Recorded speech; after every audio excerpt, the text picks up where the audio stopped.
It's showtime! Mawawala na nga ba sa GMA TikTok Lock? Papalit nga ba? Yan at iba pa ang pag-uusapan natin ngayong araw po ng Sabado, November 23. Pero bago yan mga kaparokya, humiling ako na pakisubscribe ang aking YouTube channel.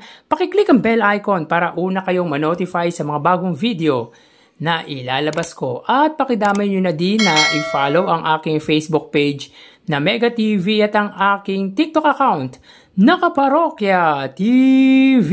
Maraming salamat!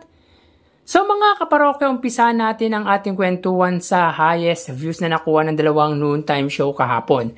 So sa oras na 1:50 PM sa segment na Kalokalike, ang It's Showtime under sa main YouTube channel nito na ABS-CBN It's Showtime na may 2.44 million subscribers. Sila po ay may 63,000 highest views. So mababa po ang nakuhang views ng It's Showtime kahapon. Hindi ito yung usual number of views nito. Samantalang ang Eat Bulaga naman po under sa main YouTube channel nito na Eat Bulaga TVJ YouTube channel na may 1.16 million subscribers sa oras na 1:53 PM sa segment na Gimme 5. Sila po ay may highest views na 92,000.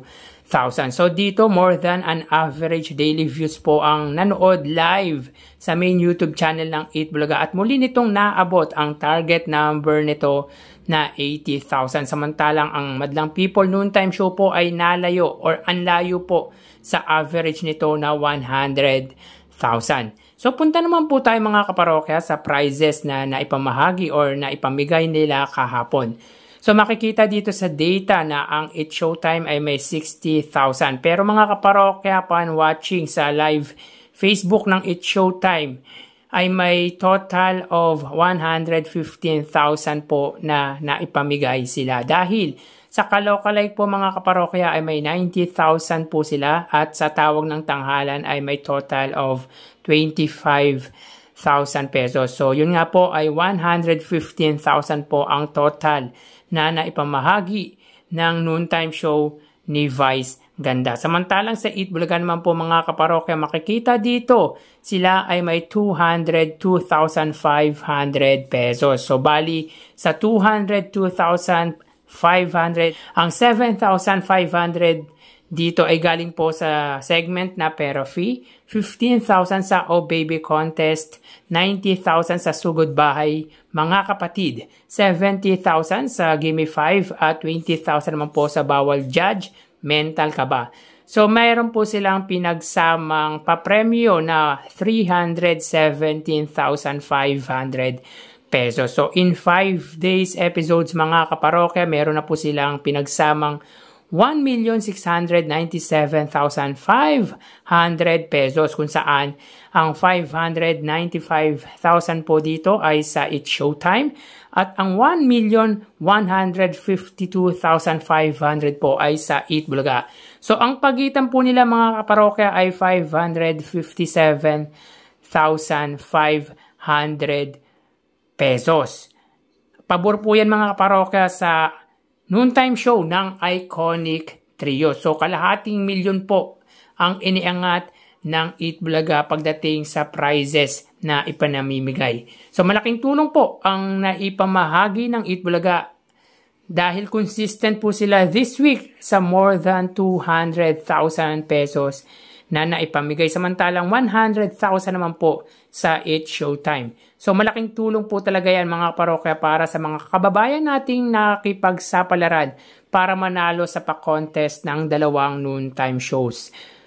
So yun nga mga parokya, punta po tayo sa ating main topic. Usap-usapan nga na mawawala na daw di umano ang It's Showtime sa GMA Network at ang napag-uusapan din na ang pre-noontime show nito na TikTok Lock ang papalit sa pwedeng mabakante ng Madlang People Noontime Show. Nababalita din na ang gagawing noontime show ng Tape Incorporated ang isa sa pwedeng maging pananghaliang programa ng Kapuso Network. Well, pabor ba ito para sa GMA?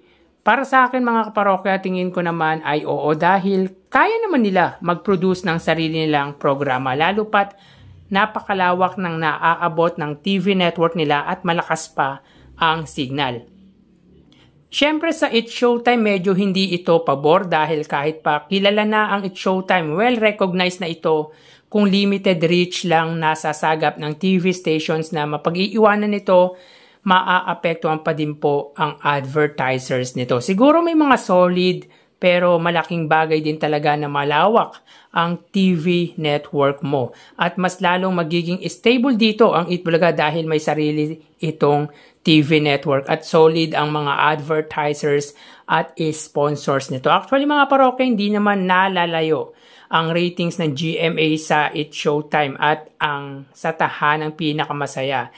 Dahil 3% sa tahanang pinakamasaya before at ngayon po sa It's Showtime ay 4% at bihira na lang po silang makakuha ng 5% or 6%. Hindi natin alam kung mahina ang hatak sa viewers ng It's Showtime para pataasin ang numbers ng GMA dahil noong nasa GMA pa ang Itbulaga, bihira lang ang 6% sa ratings.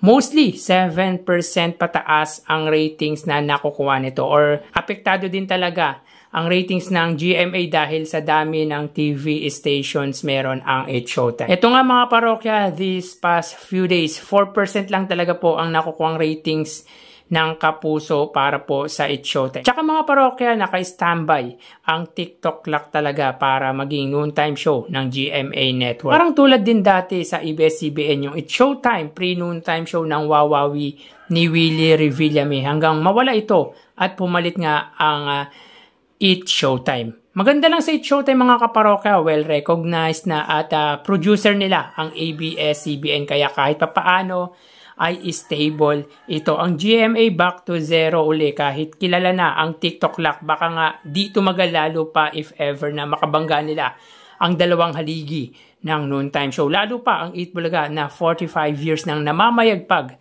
sa pananghali ang programa. So para sa akin, panalo dito ang Itbulaga if ever magkaroon nga ng palitan at alisan ng programa kasi stable nga ang Itbulaga. Para sa akin naman mga parokya, malabo pa na maging noontime show ng GMA ang gagawin ng Tape Incorporated. Baka lalong magkanda loko-loko po ang GMA Network. Kaya maganda na din na gumawa na lang sila ng sarili nilang noontime show or i-stay nila ang It's Showtime. So hanggang dito na lang po tayo mga parokya. Magsiingat po tayo. Thank you and God bless.